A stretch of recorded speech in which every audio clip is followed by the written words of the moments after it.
हम देखेंगे अक्षांश रेखा और देशांतर रेखा। अक्षांश और देशांतर रेखाओं के बारे में अध्ययन करेंगे। अक्षांश अक्षांश और देशांतर रेखाओं के बारे। अक्षांश और देशांतर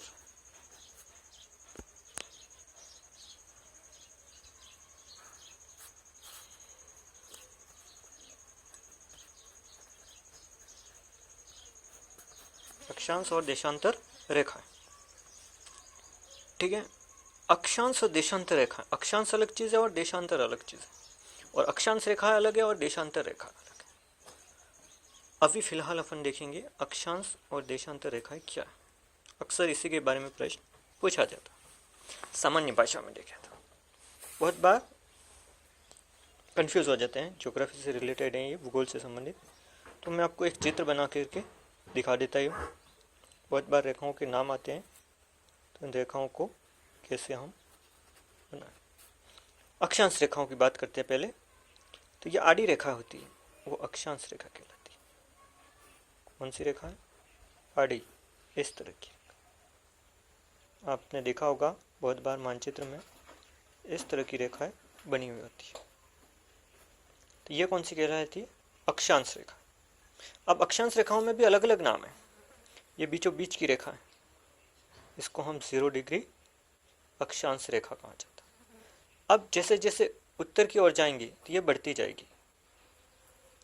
ये 23.5 डिग्री हो गया, 23.5 डिग्री अब उत्तर में है, तो उत्तरी अक्षांश कहा जाएगा। उसी प्रकार नीचे भी 23.5 है, 23.5 डिग्री दक्षिण में, इसलिए दक्षिणी अक्षांश रेखा। सबसे ऊपर जाएंगे तो एक बिंदु मिलेगा, ये 90 डिग्री कहलाएगी। 90 डिग्री उत्तरी अक्षांश, और ये 90 डिग्री दक्षिण में केवल बिंदु मिलेगा, 90 डिग्री दक्षिणी अक्षांश। तो इस तरह ये अक्षांश, जूम करके बता देता हूं मैं आपको। अक्षांश रेखाएं हुई, ये अक्षांश रेखाएं कहलाती। अब ये बीचों बीच आपको 0 डिग्री देखा, इसको भूमध्य रेखा कहा जाता है। कौन सी रेखा कहा जाएगा इसको? भूमध्य रेखा।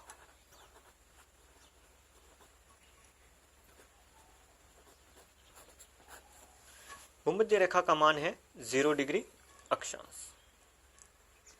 ओके, अब ये 23.5 डिग्री उत्तरी अक्षांश है, उसको कर्क रेखा कहा जाता है। कर्क रेखा। उसी तरह ये दक्षिण में 23.5 डिग्री, उसको मकर रेखा कहा जाता है। नाम सुना ही होगा आपने, कर्क रेखा का, मकर रेखा का, भूमध्य रेखा का। ये इस तरह की बनी हुई होती है। 0 डिग्री अक्षांश भूमध्य रेखा होती है, 23.5 डिग्री उत्तरी अक्षांश कर्क रेखा कहलाएगी। ये भूमध्य रेखा, ये कर्क रेखा, और 23.5 डिग्री ये मकर रेखा। ये जो बीचों बीच है, इसलिए इसको भूमध्य रेखा, पृथ्वी के बीचों बीच की रेखा, वो भूमध्य रेखा कहलाती है। उत्तर में जाए 23.5 डिग्री, इस तरह बढ़ते हुए जाएंगे 90 डिग्री उत्तर तक है, और 90 डिग्री दक्षिण, और 90 डिग्री उत्तर, उसको उत्तरी ध्रुव कहा जाएगा। उत्तरी ध्रुव। उसी तरह 90 डिग्री दक्षिण को दक्षिणी ध्रुव कहा जाएगा। तो इस तरह ये अक्षांश रेखाओं के नाम, किसके नाम हो गए? अक्षांश रेखा। अक्सर प्रश्न आता है, हम कंफ्यूज होते हैं कि ये अक्षांश देशांतर रेखाएं क्या होती है। बहुत बार मिस्टेक करके देते हैं कि आड़ी रेखाएं अक्षांश होती है, कि खड़ी रेखाएं अक्षांश होती है ग्लोब में। तो ये ग्लोब में आपको इस तरह की रेखाएं दिखेगी। मानचित्र में भी देखें तो बहुत बार लिखा हुआ आपको 0 डिग्री, 23.5 डिग्री, 90 डिग्री, 66.5 डिग्री, इस तरह लिखा होता है। ये अक्षांश रेखाएं कहलाती है। कौन सी रेखाएं? अक्षांश रेखाएं। अब भारत की बात की जाए तो भारत के बीचों बीच एक रेखा गुजरती है 23.5 डिग्री उत्तरी अक्षांश, ये कर्क रेखा कहलाती है। कौन सी रेखा आती है? कर्क रेखा। ठीक है, तो आप इसको समझ गए होंगे। दक्षिण में मकर रेखा, मकर संक्रांति आती है, तो जब सूर्य इस रेखा को पार करता है तब इसको कहा जाएगा मकर संक्रांति। तो ये उससे जुड़ा हुआ है। हमारा मकर संक्रांति का पर्व आता है, बड़े धूमधाम से मनाते हैं, पतंगे उड़ाते हैं, तो ये इसी से संबंधित है। बहुत बार कंफ्यूज हो जाता है, ये मकर संक्रांति क्या है? मकर रेखा को क्रॉस करना, पार करना सूर्य के द्वारा। सूर्य उत्तर की ओर बढ़ता है, फिर पहले दक्षिण में चला जाता है तो फिर धीरे धीरे उत्तर की ओर बढ़ता है, इसलिए इसको मकर संक्रांति कहा जाता है।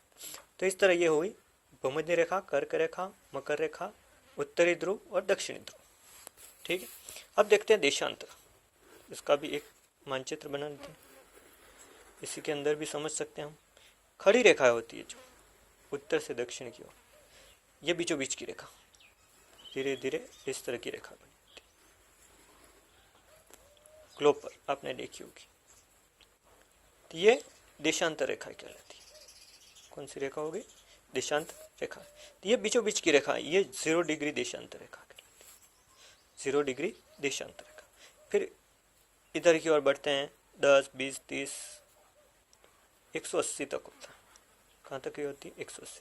यहाँ पर भी 0, 10, 20, 30 और लास्ट में है तो 180 डिग्री।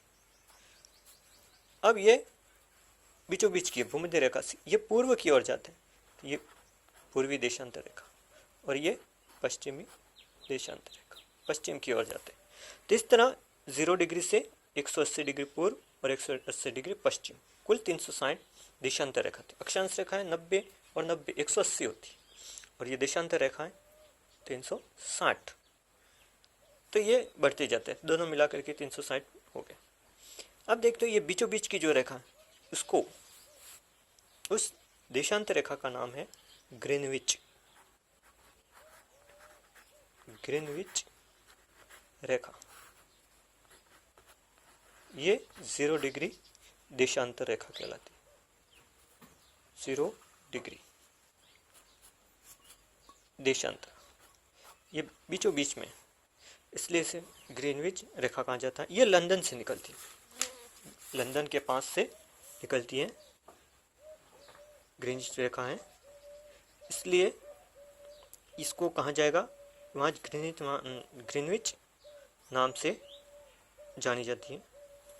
तो पूरे विश्व में समय के निर्धारण के लिए इस ग्रीनविच रेखा का महत्व है। इसके माध्यम से ही, ग्रीनविच रेखा के माध्यम से ही समय का निर्धारण होता है। पूर्व की ओर बढ़ते हैं और पश्चिम की ओर बढ़ते हैं तो समय का अंतर आता है इस ग्रीनविच रेखा पर। ठीक है, तो जैसे जैसे पूर्व में बढ़ते जाएंगे, प्रति देशांतर 4 मिनट का अंतर आएगा। कितने मिनट का? 4 मिनट। जैसे ग्रीनविच रेखा से 10 डिग्री देशांतर गए, आगे बढ़े पूर्व की ओर, तो 4 मिनट बढ़ जाएंगे। कितने मिनट? 4 मिनट। 10 डिग्री गए तो 10 गुणित 4 बराबर 40 मिनट बढ़ जाएंगे। ठीक है, पश्चिम की ओर गए, 10 डिग्री पश्चिम की ओर गए तो 40 मिनट माइनस हो जाएंगे। इस तरह इससे समय का निर्धारण होता है। इसके बारे में हम आगे अध्ययन करेंगे कि कैसे समय ज्ञात करते हैं। आप कमेंट्स में लिखिए, अगर आपको समय ज्ञात करना है विश्व के अलग अलग देशों का, तो इस रेखा के माध्यम से, ग्रीनविच रेखा के माध्यम से कैसे समय का निर्धारण करते हैं, वो आगे हम सीखेंगे। फिलहाल हमने अक्षांश और देशांतर रेखाओं के बारे में जानकारी प्राप्त की। बहुत ही इंपॉर्टेंट चीज़ है ये, तो आप चीज़ ये नोट कर लीजिए। इसमें से ये रेखाओं के नाम है, उन रेखाओं के नाम विशेष करके आपको